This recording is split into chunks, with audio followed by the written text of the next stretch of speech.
গল্প স্বচ্ছ তোমার প্রেম গাথা পর্ব 4 লিখেছেন জান্নাত। স্বচ্ছয়ের হুঁশ ফিরতেই যেন নিজের ভেতরেই একটা অস্বস্তি ছড়িয়ে পড়ল। এতক্ষণ সে একটা মেয়ের দিকে তাকিয়েছিল, ভাবতেই নিজের উপরেই প্রচণ্ড রাগ হলো তার। চোয়াল শক্ত করে ভ্রু কুঁচকে ফেলল স্বচ্ছই। নিজের মনেই বিরক্তি নিয়ে বিড়বিড় করে বলল, damn it, why did I look at her, I hate woman. কথাগুলো বলেই হাতে থাকা পানির বোতলটা দূরে ছুঁড়ে মারল সে। বোতলটা মেঝেতে পড়ে গড়িয়ে গেল। আর এক মুহূর্ত সেখানে দাঁড়ালো না স্বচ্ছই। গটগট করে পা ফেলে সোজা ভেতরের দিকে চলে গেল।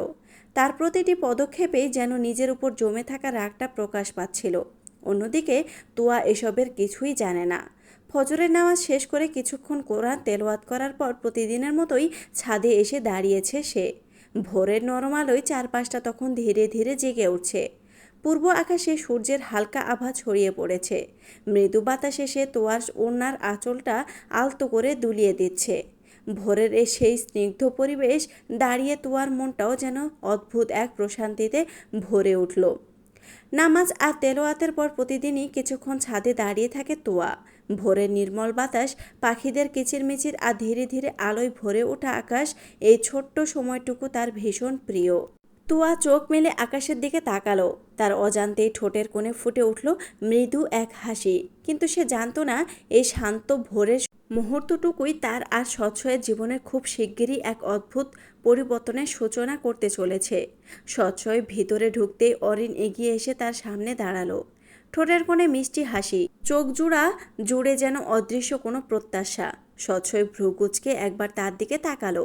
অরিন মৃদু হেসে বলল, তুমি গিয়ে ফ্রেশ হয়ে নাও, আমি তোমার জন্য কফি নিয়ে আসছি।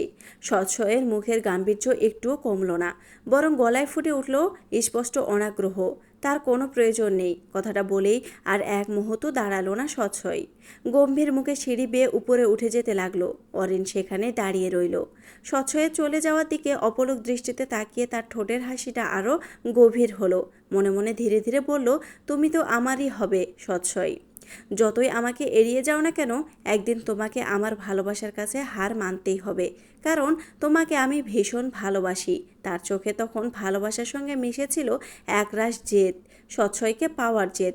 কিছুক্ষণ পর তোয়া নিচে নেমে এলো। প্রতিদিনের মতোই কোনো রকম বিরতি না নিয়ে কাজে লেগে পড়ল। সকালের নাস্তা তৈরির ব্যস্ততা শুরু হয়ে গেছে, যদিও বাড়ির সবাই এখনও ঘুম থেকে ওঠেনি। রান্নাঘরে তোয়ার সঙ্গে কাজ করছিলেন আরেকজন কাজের বুয়া আমেনা বেগম। আমেনা বেগম কাজ করতে করতে হঠাৎ বললেন, তোয়া মা, দেখলাম স্বচ্ছয় বাবুকে রুমে যেতে, মনে হয় জিম করে এসেছে। তুই যা তো মা, কফিটা নিয়ে আয়। স্বচ্ছয়ের নামটা কানে যেতেই তোয়ার বুকের ভেতরটা ধক করে উঠল। মুহূর্তে মনে পড়ে গেল অরিনের সাবধান বাণী। তোয়া কিছুক্ষণ চুপ থেকে আমতা করে বলল, খালা, আমি যাব না, তুমি যাও না প্লিজ। আমেনা বেগম মৃদু কাতর স্বরে বললেন, আমার হাঁটুর ব্যথাটা আজকে আবার বেড়েছে মা, সিঁড়ি দিয়ে উঠতে আসতেই কষ্ট হয়। তুই যাস না মা, একটু দিয়ে আয়। তুয়া আর কি বলবে, অগত্যা রাজি হয়ে গেল। কফির মগটা হাতে তুলে নিয়ে ভালো করে মাথায় ওড়না জড়িয়ে নিল সে। বুকের ভেতর কেমন অজানা ভয় জমে উঠেছে। তারপর ধীর পায়ে রান্নাঘর থেকে বেরিয়ে সিঁড়ি বেয়ে উপরে উঠতে লাগলো। প্রতিটি ধাপ পেরোনোর সঙ্গে সঙ্গে তার বুকের ধুকপুকানিটা যেন আরও বেড়ে চলল। অবশেষে স্বচ্ছয়ের রুমের সামনে এসে দাঁড়ালো তুয়া। একবার গভীর শ্বাস নিল, তারপর কাপা হাতে দরজায় টোকা দিল। ভেতর থেকে তখন স্বচ্ছয় ফোনে কারো সঙ্গে কথা বলছিল। গভীর কণ্ঠে বলছিল, স্যার, আমরা ওকে তুলে নিয়ে এনেছি, এখন কি করব?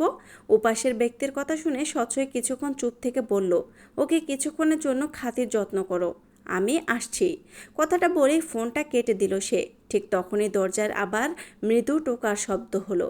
স্বচ্ছয় ভ্রু কুঁচকে দরজার দিকে তাকিয়ে গম্ভীর স্বরে বলল, কামিন। দরজা ঠেলে তোয়া ধীর পায়ে ভেতরে প্রবেশ করলো। তার হাত পা কেমন অস্বাভাবিকভাবে কাঁপছে, মনে হচ্ছে নিজের শরীরটাকে যেন সামলাতে পারছে না সে। স্বচ্ছয় তখন জানালার দিকে মুখ করে দাঁড়িয়ে ছিল। হঠাৎ পেছন ফিরে তাকাতেই সময় যেন থমকে গেল। সেই রমণী, সেই অবয়ব যাকে সে কিছুক্ষণ আগেও দূর থেকে দেখছিল, সেই একই মেয়েটা এখন তার একেবারে সামনে, এতটা কাছে। স্বচ্ছয়ের দৃষ্টি তোয়ার উপর স্থির হয়ে রইল। চোখের পলক পড়তেও যেন ভুলে গেল সে। অদ্ভুত এক অনুভূতি তাকে মুহূর্তের জন্য আচ্ছন্ন করে ফেলেছে। কোনো এক অজানা জগতে হারিয়ে গেছে যেন সে।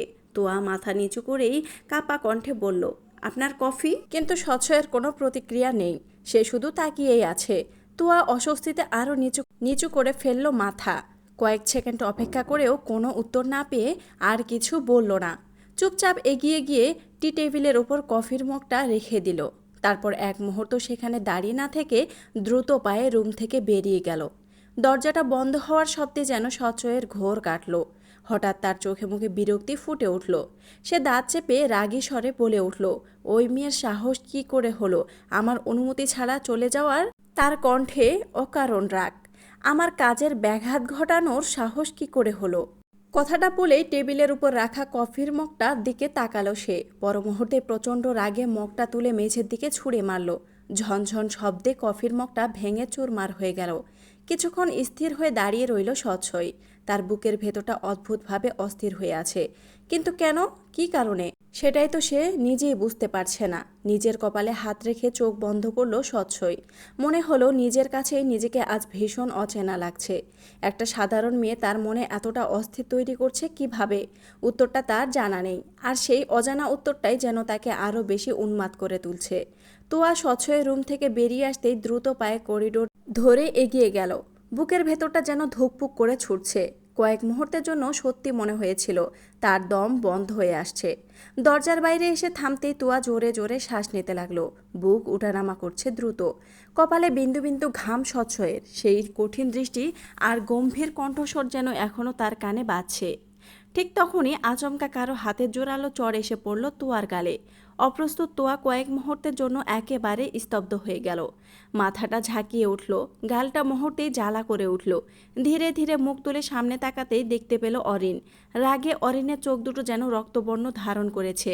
সেই দৃষ্টিতে এতটাই তীব্রতা ছিল যে মনে হচ্ছে চোখ দিয়ে যেন তোয়াকে পুড়িয়ে ছারখার করে দিবে। অরিন দাঁতে দাঁত চেপে রাগান্বিত কণ্ঠে বলে উঠল, এই, তোর সাহস কি করে হলো আমার কথার অবাধ্য হওয়ার?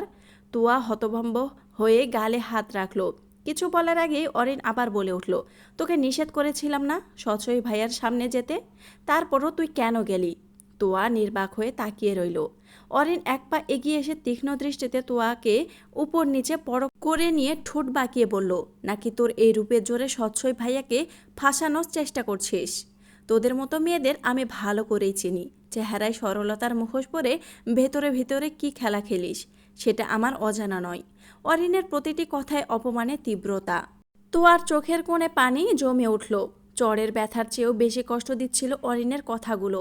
সে কাপা কণ্ঠে কিছু বলতে যাবে, ঠিক তখনই পেছন থেকে ভেসে এলো এক ভারী পুরুষালী কণ্ঠস্বর, এখানে কি হচ্ছে?